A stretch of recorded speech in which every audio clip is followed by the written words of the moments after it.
Assalomu alaykum. Samarqandga yetib keldik.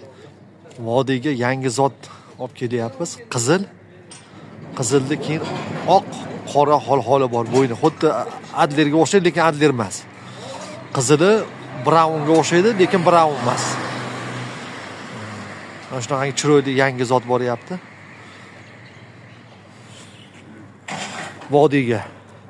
Xudo xolasa vodiyimizda juda chiroyli tovuqlarimiz Chexiyadan kelgan ekan. Shu zotni oldik.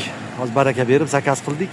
10 fevralga jo'ja keladi.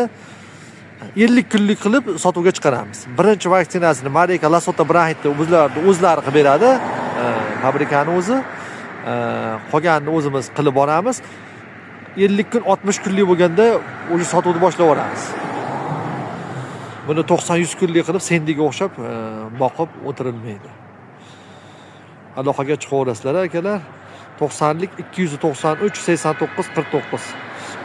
Qo'shni Qirg'iziston xalqiga ham yetkazib dastavkalar bor.